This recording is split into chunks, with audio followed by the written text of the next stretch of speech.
Hey everyone, thank you for having me today for this budget hearing. Before we get started, I would like to go over a few things that I will discuss in this presentation before you review several of different departments and units, budgets and requests for the next fiscal year. So on the agenda today, I will have a brief definition of what a budget is, the purpose of a budget, elements of the budget, some brief references, and then a conclusion and wrap up. So broadly speaking, a budget is a plan for getting and spending money to reach specific goals by a specific time. There's several different purposes of a budget. Those are outlined here. So there's 5 of them: putting business strategy into operation, allocating resources, providing incentives, giving control, and providing a means of communication to internal and external audiences. So I'm going to go over those briefly, each of those very briefly. So allocating resources, basically budgeting is the process during which an institution distinguishes between wants and needs and prioritizes needs with regard to immediacy and impact. So that kind of goes over allocating resources. They see where the needs are. What you're about ready to do in this budget hearing is hear everyone's needs and wants, and then you have to decide which ones you are actually going to fund based on your overall mission of the institution and that certain unit at hand. For providing incentives, that's basically at the end of the year when you look at all the excess funds that are remaining at each of the unit level, you decide kind of what to do. Are you going to provide incentives to the units if they meet certain goals or benchmarks to be able to keep some of that money? Do they all have to return it to a certain pool? Generally speaking, if you allow units to externally handle a lot of their money, that provides a little bit more incentive to either hold on to their resources, save it, figure out, what initiatives they want to spend it on. So that's a little bit of an overview on incentives. Giving control, basically that's the difference between the different types of models. So kind of what I was just telling you a second ago. Do you want to keep your budget allocation centrally and not have units have a lot of control over their own items, or do you want to keep it decentralized where different units and departments do have a little bit more control with how they want to spend their money? And then there's also hybrid models in between. Past that point, the last one, providing a means of communication. Basically, whether you're at a public or private institution, the budget is a means to communicate different priorities to governing boards, the local region or community, the state. So again, the budget is a way to just communicate to internal and external audiences. Okay. So moving forward to different budget models or different budget model elements. So there's 4 main elements to a budget. So revenue allocation, cost allocation, performance targets, and strategic funding are the 4. So we're going to talk about each one of those in detail. So there's a lot of graphics on this page, but this is an overview of revenue allocation. So here are some things that can actually generate revenue for an institution. Undergraduate tuition is the most obvious. That is the largest source of revenue at most institutions at this point. Graduate tuition.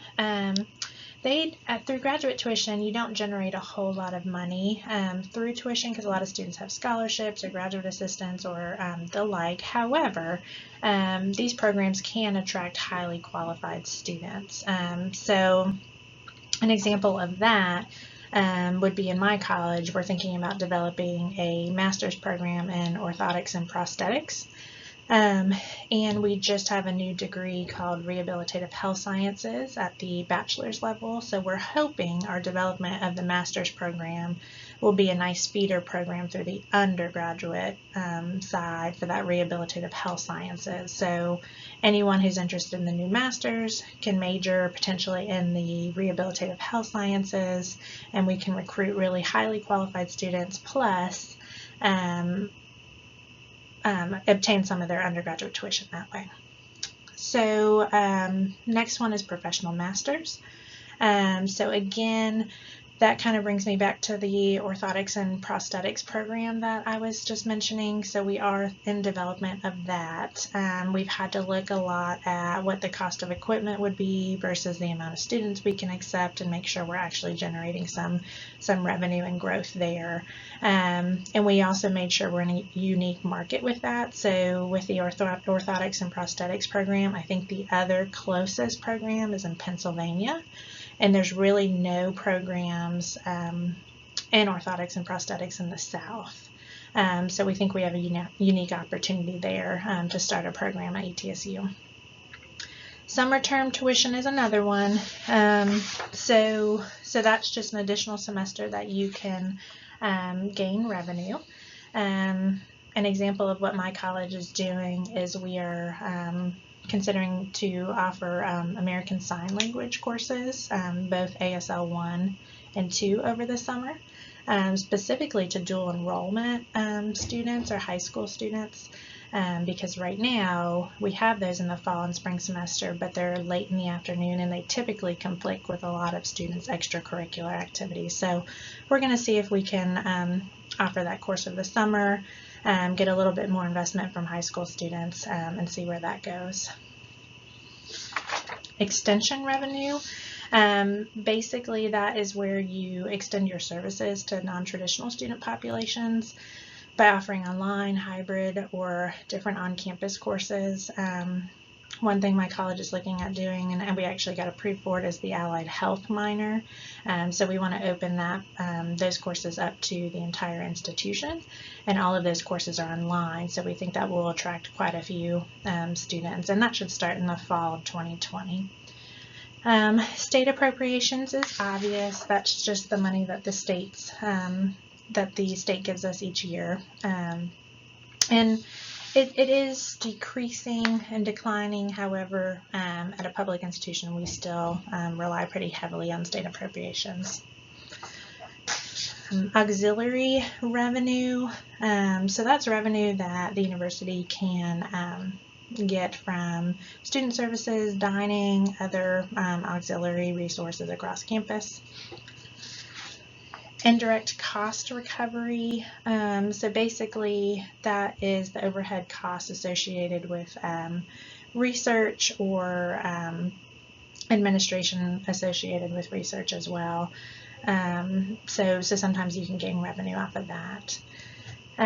Non-credit revenue. An example of that would be certificate programs. So in my college, social work has a certificate program in alcohol and drug abuse and counseling.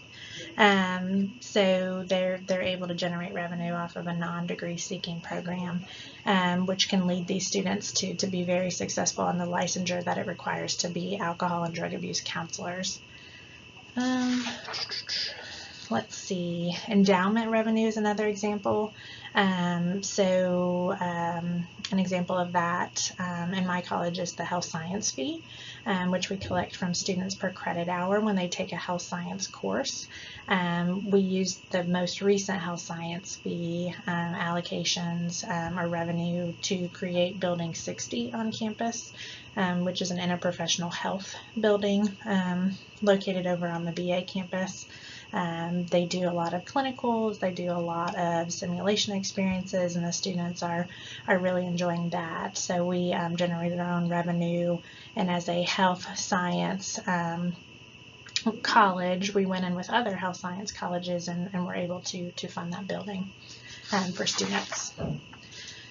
And then donor gifts is an obvious, so that's just what a donor is willing to provide to an institution. A lot of them are more restricted than the past, so that's just something that universities have to work around and figure out what would be best used for some of those donor gifts.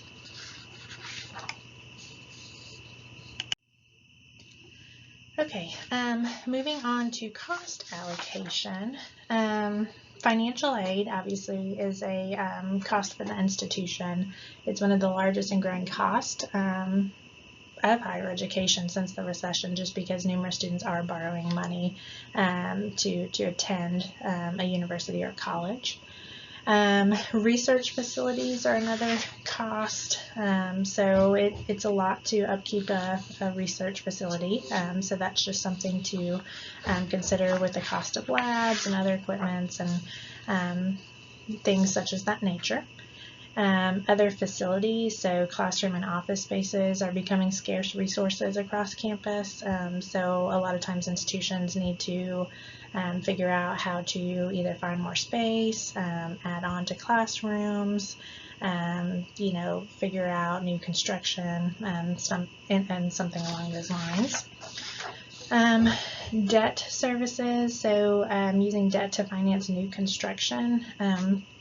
So as a college, we just recently had to raise enough money to construct a new building that will be shared between the College of Clinical and Rehabilitative Health Sciences and the College of Public Health to add lab space and new programs and some of our programs that are located on an off-campus or branch campus now that we want to have on main campus. So I don't remember the exact figure we had to raise, but it was somewhere, I think 1 million, 1.2 million. Public health also had to raise that same amount, and then the state would help us with the rest.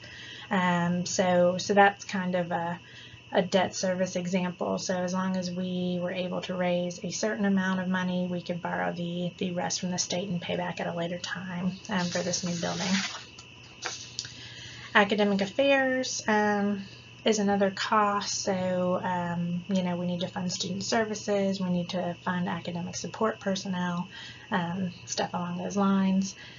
General administration, same thing.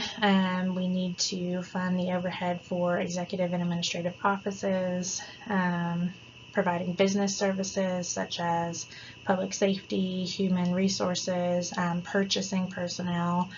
So all of these are kind of personnel expenses.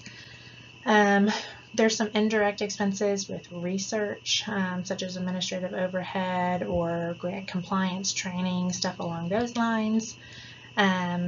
Library is becoming more expensive with just kind of the digital revolution. So everything is online. You need to make sure that you have really sound databases for your students to use, and those can be costly. And then lastly, information and technology. Obviously you want to stay up to date with all the latest Wi-Fi connections, different services such as like D2L. All of those could be pretty costly for an institution and something that you need to budget for. Okay, the third element of a budget is some performance targets. So what I mean by that, the first one is unit margin. So basically it's up to units to kind of predict, where they want to spend their resources, what new initiatives they want to have. There is a decline in tuition, there's a decline in state appropriation, so units really need to be able to find their unit margins and be able to manage and handle their budget allocations appropriately. Student success, so there's some performance goals on student success that are coming down the pipeline. A lot of institutions are shifting gears to hold their student success personnel accountable for retention rates or graduation rates, or the like. Recruitment into college is also fairly important. But a lot of these are becoming corporatized, so it's fairly difficult in a shift in gear to have student success align with all of these target outcomes for budget models. And then a priority setting. Basically, that is where institutions really need to make a commitment to aligning their budget items to their priorities, so their strategic plan, their goals, their mission, etc. They need to do a good job and reinforce their priorities and make sure that the budget is also matching up with that. Some strategic elements, which is the last of a budget element here, there's 5 of them. So there's academic subsidy. So basically that is where you support high cost, high value programs. So obviously programs like music and engineering and nursing may be a little bit more high cost, but they're also fairly in demand. So like nursing, for example, several students are still coming in wanting to be nurses. They're highly employable. So it is a high cost program just because of all the equipment and simulations and hands-on training you have to provide, but sometimes that's worth it to gain revenue in the end. An example, in my college we are developing a occupational therapy doctorate as well. So this is a fairly high cost program. We have to find space, we have to buy equipment as well, but ultimately with some of the figures we're running, the OT program will generate more money than what it takes to just get it off the program, even though it is a high get it off the ground, even though it is a high cost program.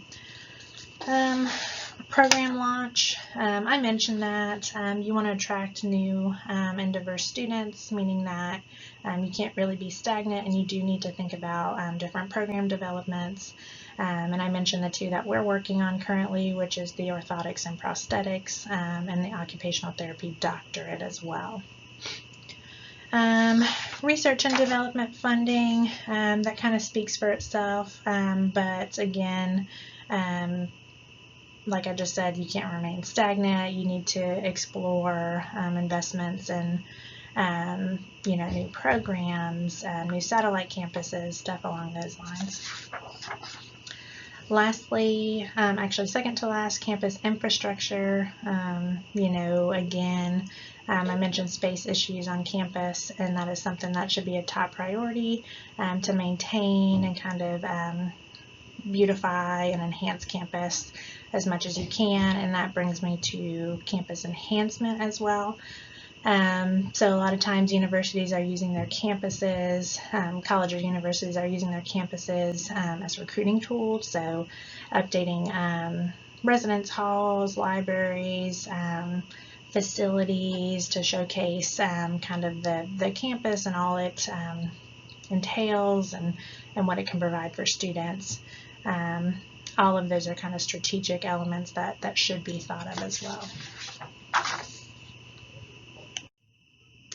All right, that is all I have in the way of elements. Just to wrap up, we did talk about the definition of a budget, the purpose behind it, several different elements of a budget, and now you are about ready to hear from several different units and departments to present their budget ideas.